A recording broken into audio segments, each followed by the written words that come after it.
Assalamualaikum warahmatullahi wabarakatuh. Halo, perkenalkan, nama saya Safira Ramatun dengan NIM 2114200024. Saya mahasiswa semester 3 dari Prodi Manajemen Bisnis Syariah, Fakultas Agama Islam. Di sini saya akan menceritakan pendapatan per kapita daerah saya.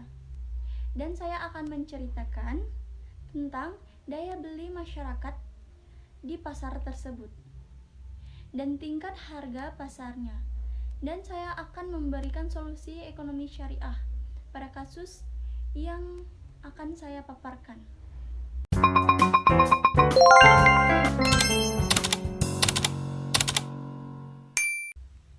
Dari data di atas, dapat kita lihat pertumbuhan ekonomi menunjukkan peningkatan dari kapasitas produksi maupun jasa dalam kurun waktu tertentu. Secara umum, pertumbuhan Kota Pontianak berada di bawah pertumbuhan ekonomi nasional. Namun pada tahun 2020, Kota Pontianak memiliki pertumbuhan ekonomi yang lebih tinggi dibandingkan pertumbuhan ekonomi nasional dan Provinsi Kalimantan Barat. Hal ini disebabkan oleh sektor pendukung pendapatan Kota Pontianak, yang merupakan perdagangan besar dan eceran. Pada masa pandemi, pedagang eceran justru semakin banyak di Kota Pontianak karena adanya perubahan pekerjaan dan besarnya bantuan pemerintah untuk pedagang dan UMKM. Pertumbuhan ekonomi Kota Pontianak tahun 2020 turun sebanyak 3,97% dibandingkan tahun 2019 sebesar 4,14%. Penurunan laju pertumbuhan ekonomi terbesar terdapat pada sektor penyediaan akomodasi dan makanan minuman yang mengalami penurunan sebesar 20,11%. Diikuti penurunan sektor transportasi sebesar 14,36% dan perdagangan besar dan eceran reparasi mobil dan sepeda motor sebesar 13,50%. Sektor yang mengalami kenaikan pertumbuhan ekonomi adalah sektor jasa kesehatan sebesar 50,50%, sektor pengadaan listrik dan gas 25,56%. Serta sektor informasi dan komunikasi sebesar 17,11%. Penurunan pertumbuhan ekonomi ini disebabkan oleh adanya pandemik COVID-19 dan pembatasan sosial berskala besar PSBB di Kota Pontianak. Saya mengambil dari data Pasar Kemuning. Daya beli masyarakat pada kinerja konsumsi rumah tangga pada tahun 2021 sedikit mengalami penurunan.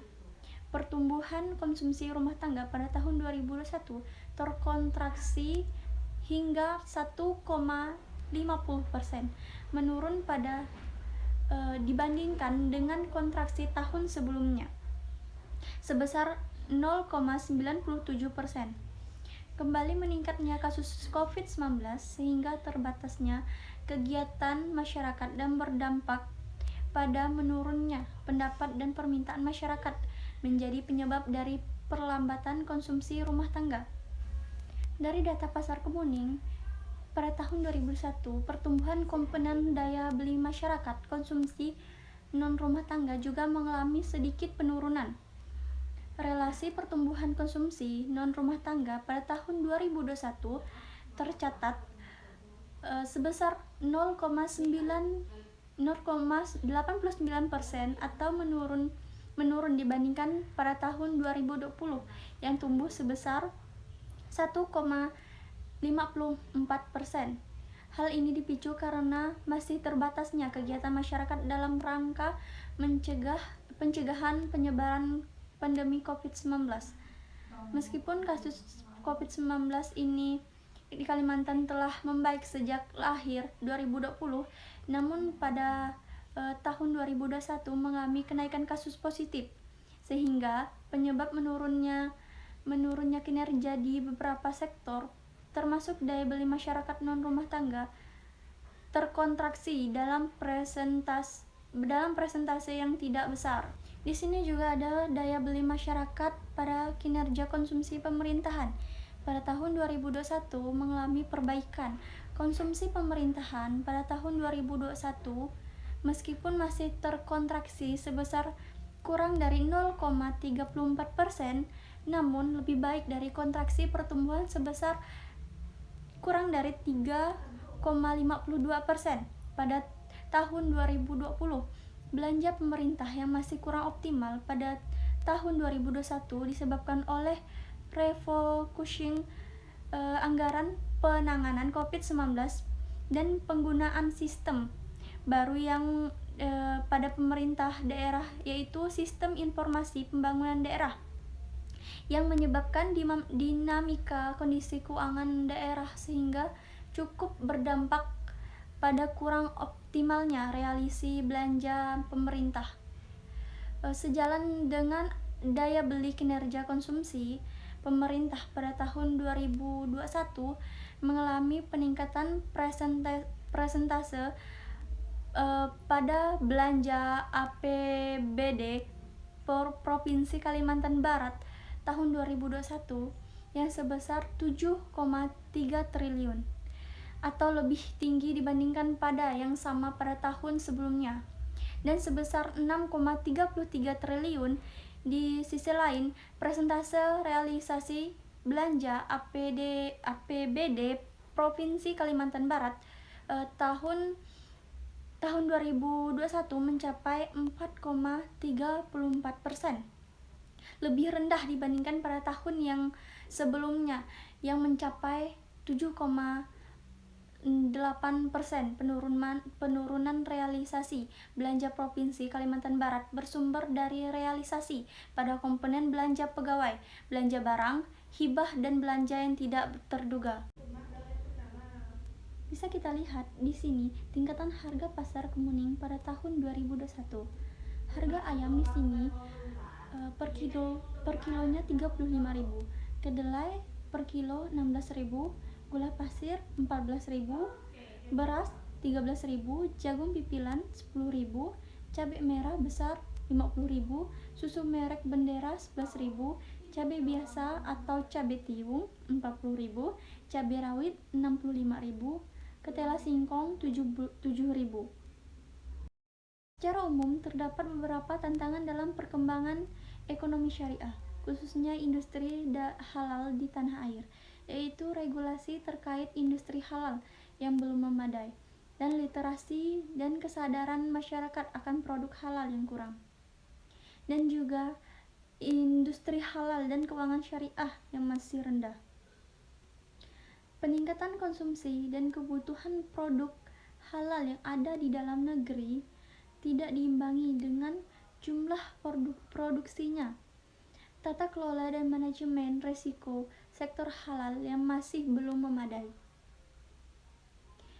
Pemanfaatan teknologi belum optimal pada industri halal. Jadi, tantangan perekonomian setelah satu dekade krisis keuangan global semakin kompleks dan beragam. Resiko perdagangan, keuangan, dan geopolitik menempatkan berbagai negara pada ketidakstabilan dan kerentanan dalam merespon berbagai ketidakpastian eksternal. Kemampuan menangkap peluang dan bertransportasi merupakan kunci resiliensi perekonomian nasional. Indonesia merupakan bagian dari masyarakat global sebagai anggota G20. Indonesia berkontribusi besar dalam pembentukan produksi domestik bruto (PDB) di dunia. Selain itu, tidak dapat dipungkiri bahwa dengan mayoritas penduduk beragama Islam di Indonesia adalah bagian dari komunitas Muslim internasional yang ikut menentukan tren ekonomi syariah global. Jadi di sini saya akan memberikan solusi syariah pada kasus yang saya paparkan tadi. Terdapat 4 strategi utama yang menjadi acuan pada para pemangku kepentingan ekonomi syariah. Yang pertama, strategi tersebut adalah menguatkan rantai nilai kehalalan yang terdiri dari keindustrian, makanan dan minuman, pariwisata, fashion muslim, media, rekreasi, industri, farmasi dan komestika, dan industri energi terbarukan. Yang kedua, penguatan keuangan syariah. Yang ketiga, penguatan usaha mikro, kecil, dan menengah (UMKM). Yang keempat, penguatan ekonomi digital. Dan tentunya strategi ini agar bisa mengembangkan ekonomi syariah dan memberikan kontribusi besar terhadap kesejahteraan masyarakat.